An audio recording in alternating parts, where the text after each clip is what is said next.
whether or not karate gets into the Olympics again, I think it was a fitting that Simon Okinawan did so well. But Yeah. what was your general impressions, man? And I know I'm not asking you to be contentious either. I'm not trying to put you in the hot seat, but here we are. Here we are. Well, I mean,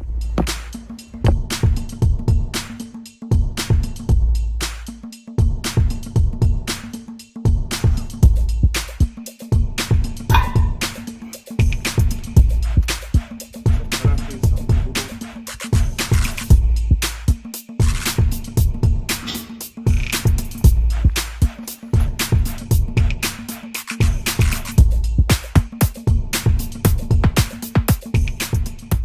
you know, I know Sakamoto Sensei. I've met him and had conversations with him and interviewed him at least a couple of times over the years. And I know Kyuna Ryo, at a distance, enough to say hello. The guys, they train just down the street from my dojo, literally just a few hundred yards down from my dojo is where Sakamoto Sensei's Honbu dojo is. So, in Okinawa, everybody knows everybody, right? Which is why sort of cultivating the skills of getting along with other people is so important here. You know what it's like in a small island, small community. I mean, my views on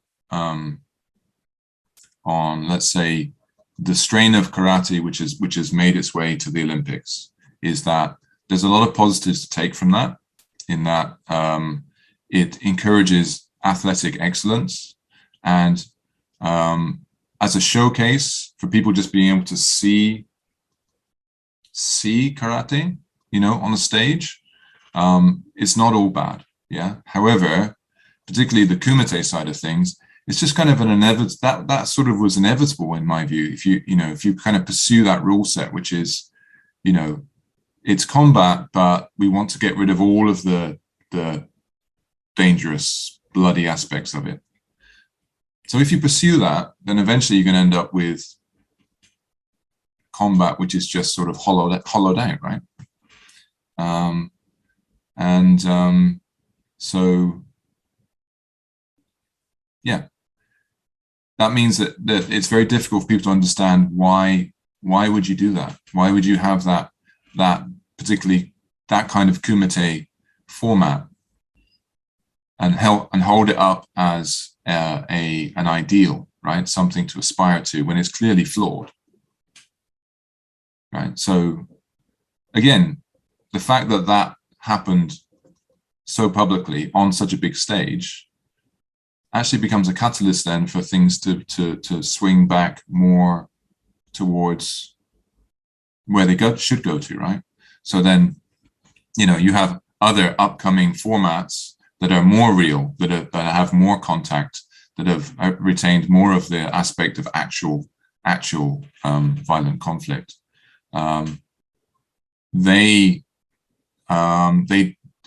People turn back to those and away from a format which is clearly flawed, right?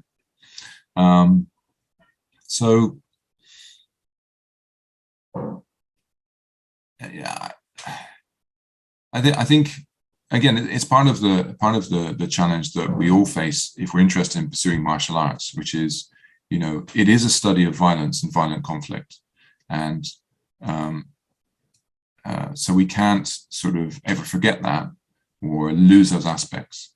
I mean, I don't enjoy watching people get hurt or beaten up, right? But if that's something that people choose to do, and that's a way of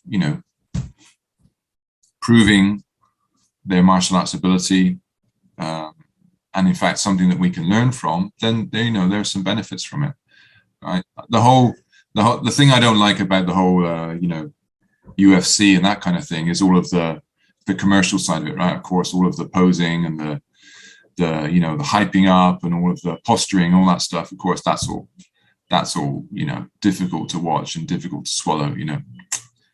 Nothing really, but that's just all about commercial hype, right? So I hate that shameless. I hate that shameless. When people get so commercial, that shameless self promotion. It just doesn't go with how I am. I just, for me, Yeah. I There just you go. want, What I was why can't saying we earlier just, on, we just got to be really careful about you know yeah, yeah. saying one thing and doing another thing, right? Yeah, I know it's like but I won't be bowed. I will not bow to sponsorship or shameless self promotion. I refuse to. Okay. Fantastic shirt. Thank you for the shirt, by the way. Region TV. I've got to check that out. Yeah, Um, yeah, it's up and coming, up and coming. yeah. Um, no, it is, but in all seriousness, for me with UFC and having had the opportunity to compete in MMA, Mm, and to be part and parcel, well, not part and parcel, I shouldn't say that, but to have had an opportunity to do it to a reasonable sort of level. yeah, How it's influenced me personally has been it's changed the way that I train in the right. sense that strength and conditioning. I mean, one of the things which I've really enjoyed about your content over the years, and indeed how we kind of started interacting, was that when you founded the Asato, you were kind of putting up some stuff, some motivational stuff, especially around utilizing circuit training. You were doing Yeah, some stuff with kettlebells and all yeah. that sort of stuff. So, with the Asato and the way that you trained there and founding it, it seems to be quite different. How has your training changed to embrace some of these, like, for want of a better word, more contemporary elements of physical conditioning and karate training? Yeah. Well, I mean, since I got into martial arts training in my teens, I've also, alongside that, been pursuing, getting stronger, getting fitter, weight training, and all the kind of different variants around, basically making the body stronger and healthier. Um, and so for me, martial arts training and sort of just physical training for physical fitness have always gone hand in hand, right? You can't, if you need to just keep yourself strong and fit and healthy in order to be able to pursue martial arts training in any kind of useful way, and also try to minimize injuries, right? Because if you do martial arts training, you are going to get injured. But learning as you go along how to mitigate that, how to avoid the worst of that, is a really, really useful skill if you want to be able to train continuously. But I think we probably all learned the hard way. I had, along the way in my 20s and 30s, periods of time where I injured myself enough that I couldn't train very well for several months at a time, and not good, right? Everything falls back. So you really want to try and maintain your physical fitness. Now the way that I train in the dojo is that the martial arts training that we do always incorporates an element of physical training. So whether it is working with kettlebells or working with maces, or we'll use sort of hammers, chishi, traditional chishi training, weight training from karate training, resistance bands, a bunch of different stuff, right? So I try and also I do a lot more kind of floor movement. So basically, floor exercises, the kind of things that you will see that are basically, learned from yoga and learned from, the recent sort of very much sort of wave of interest in more natural flowing movement and utilizing the body and the body weight, right? So yeah, I incorporate that into my training, and I think if you want to sort of use karate as a way to make yourself fit and healthy, against the rigors of life in general, you have to do that kind of physical fitness training as well. Someone who I think has been for me. Let me do this right so I can edit it so I sound like I've got a band. One sec. Someone who I've watched over the years and last few years is a gentleman called Ido Portal. I think I'm pronouncing his name is Ido or Ido Portal, who works in a very interesting way with regards to movements. My first my first exposure to that was practicing Brazilian Jiu-Jitsu in the States, and there was a style that kind of came out of, I guess, the Gracie family called gymnastica, or that's what they call it, and it's utilizing the body in its entirety, the breathing, movement. It's a combination of gymnastics, natural movement, jiu-jitsu, yoga. So yeah, I really get that. Can I ask this? You know, I've seen a couple of things where you've been doing a bit of sparring and bits and pieces. Kick or a puncher? These days, more of a puncher. I mean, I'm tall and I've got long legs. You know, I can kick people in the head. Most people I can kick them in the head, but honestly, you know, and that's good, right? I mean, you know, a good kick can end a fight, no question, right? You get one good kick in, particularly if it's kind of maybe one of the first things you throw in and people aren't expecting it. Yeah, you can drop someone and end a fight, right? No question. But it's also risky. So I think, you know, these days, well, you know, I don't not kick, but I basically, you know, the kicks are going to be sort of waist and down and the hands are going to be waist and up broadly, right? It's that kind of thing. So, so that's kind of where I am. Let me expand upon that. The kick you'd like to be good at, and the kick that you are good at. Jesus, the kick I'd like to be good at.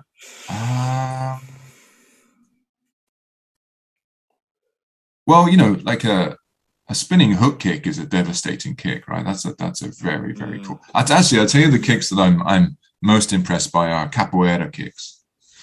Like capoeira, I mean, just so fast, athletic, and so strong. Like the kicking power. I remember seeing this program. I think it was something like the Human Weapon, or it was a documentary back in the States, right? Where they measured all these different striking methods, and capoeira just smashed everything, right? It was just fight science. Yeah.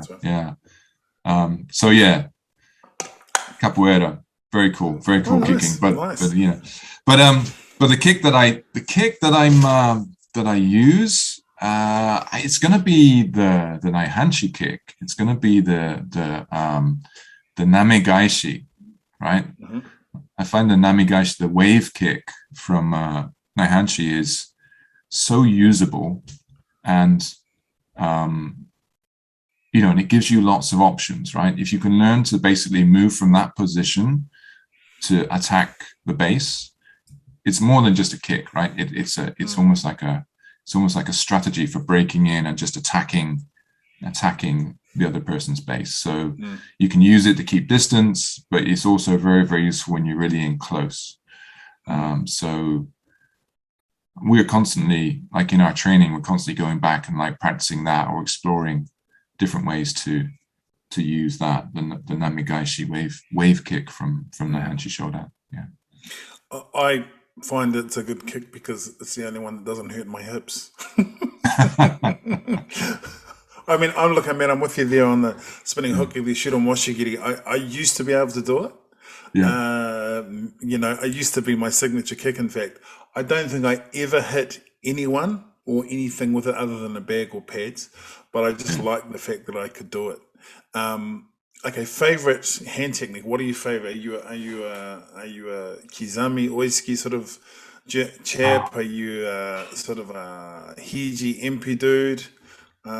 Combination of all of the above. Are you Moshuke dragon punch flip kick kind of guy? What? I'm gonna say probably in general kaishu techniques, right? Literally slapping. Yeah, I remember being told years ago by an Okinawan teacher. He said, and then I heard it again from a different Okinawan teacher, which kind of convinced me that it was actually a thing that people said. And he said, in the old days, if there was a fight down the street, people were like, fight. but the guys that knew karate and training, they'd say, are they fighting with closed fists or open hands? And if it was closed fists, they were like, they don't know. It's not going to be a great fight, right? Don't bother. Right. So, right. So yeah, kaishu techniques, open hand techniques, right? Again, the more I look into, yeah, of course, being able to drop a big punch, a big closed fist punch in is a core skill, but it's kind of limited. You know, you have few control surfaces with a fist, right? You can go in and break, but and hit but when you're using open hands, you know, that strike can turn into a grab, you know, it can turn into a pull, it can turn into a push. I know you can strike once and then strike again through the same, you know, that kaishu gives you so many more options, and also gets you more used to sort of, you know, making contact, hitting and grabbing and manipulating and throwing, right? And one of the things that I learned from jiu-jitsu is that one of the most devastating knockouts you can do is to hit someone in the face with the earth. You know, when they knock themselves out. Yeah, a good throw. You know, and the bigger they are, the harder they fall. There's no question about that, right? So if you actually if you add that to your arsenal, your ability to use, you know, grabbing and throwing, tripping and throwing, that's actually but also then become good at avoiding that happening to you too, because you look at the number of, you know, I worked, you know, through university, I worked as a bouncer, right? So that was my way of paying through university, but also it was my way of getting, you know, going and dealing with the reality of violent conflict, right? So there was a period of time when I was in my 20s at university when that was what I did almost every weekend. I worked as a bouncer for years. And then when I graduated university, I was like, okay, I don't need to do that anymore. That's enough, right? But that did give me, you know, quite a bit of experience of seeing the reality of when people get into punch-ups. And, you know, when that happens, people lose their balance and fall over very, very quickly, right? Very rarely do you get this sort of very clean stand-up fight where, you know, people are punching and kicking and there's space to do this and do that. Usually it quickly turns into rolling around on the ground, right? And usually the person that gets thrown onto the ground is then going to be at a big disadvantage. So, you know, that's what I like about Okinawan karate, is that when you get into it, right, it's not a boxing match. I mean, it can look like a boxing match, but actually it's as much, you know, about learning how to wrestle and grapple as it is about, you know, learning how to be an effective striker and to avoid being hit as well. So yeah, so that's I mean, those are all very important skills. It's important, if you're listening to this or you're watching this and you're going to the Asato Dojo to challenge James, you know that watch out for that ashibarai, watch out for that returning wave kick. He's given us the keys to the kingdom, you know, like, and as is, you know, if you're challenging James, as is the custom, if you're able to get in a couple of decent licks, he has to leave the dojo and give you the keys and never darken your doorway again. So it's good to know. It's good to know. My impression of you over the years has been formed a lot by what I've seen on YouTube and all the things that you've been, I guess, put into a sort of a position. My take on you is actually you're quite a private person, and I think that's probably due to the fact that you kind of Johnny on the spot, or who has devoted time and energy to both karate and the Japanese and Okinawan culture and language. Clearly, you've been thrust in these positions where you've had to be a little bit of a conduit. Does that come at a cost sometimes? Is that sort of a pain in the ass? Maybe I should reframe that. So you having to be that conduit at times, does it become a little bit of a pressure? Because I suppose it does sort of focus the spotlight a little bit on you, and just by association, there's been a number of interviews and Yeah, posts yeah. and bits and pieces on you. How does that sit with you? I do my best to respond positively when people are, want to talk to me or want to ask me for help with things. There are times when I'm not able to or I don't want to, but actually mostly I don't feel it's such a burden. I mean, I think first I'm very grateful for being able to be here.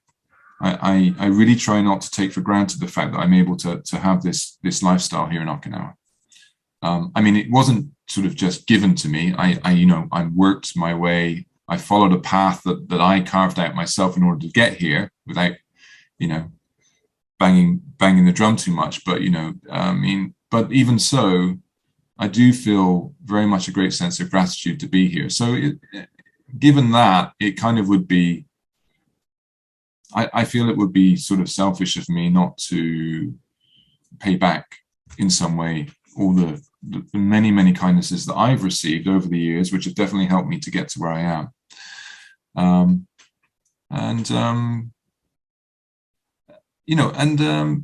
Also I think it's very, very good for Okinawan karate that there are these conduits of communication. Without conduits of communication, things are sort of going to shrivel up and die, in my opinion. And these days, it's definitely easier to get access to information and access to people who are connected to martial arts practice in Okinawa. And I think that's a good thing. It's a good thing for two reasons.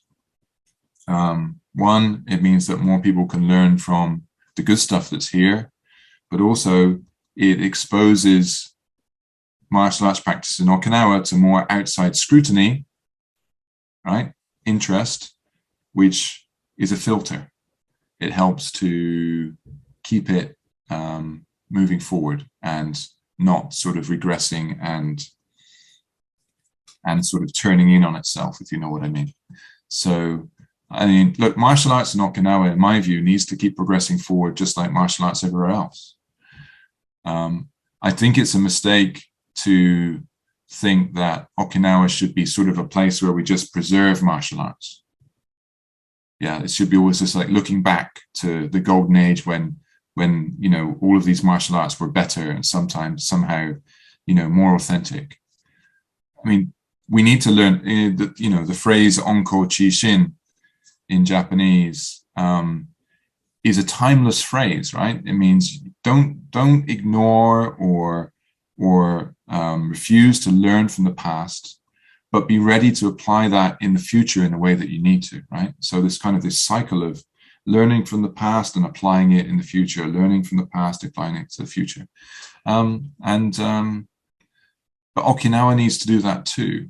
And I feel that I have the opportunity while I'm here and I have the skills and the ability to do so, to sort of aid in that process of progress and sort of growth here for the martial arts here in Okinawa and everybody else around the world that's interested and attached to it. I really do feel that and I know that many other martial artists in Okinawa, they share the same concern, right?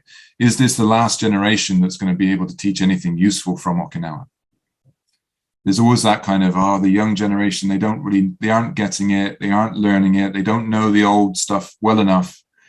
And once the current generation teachers are gone, then we've lost everything type thing. Well, I don't subscribe to that. I think you do need to like prime the pump. You do need to keep putting energy into that ongoing process. The more that we can connect martial arts practice in Okinawa with martial arts practice around the world, the better for both sides, for both directions, right? Awesome. So martial arts practice in Okinawa in 10 years from now, 20 years from now, I hope that it looks significantly different. I really hope it isn't just sort of exactly the same as things are today. I think it's kind of impossible that it would remain exactly the same, but I hope that it actually looks significantly different. That it's again moved forward and become refined in some way. That's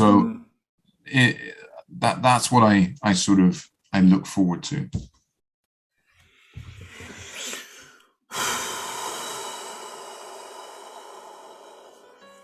I want to sing something about being deep right now. I just sort of feel like I just want to say amen. Amen, brother. Amen, brother. Yeah.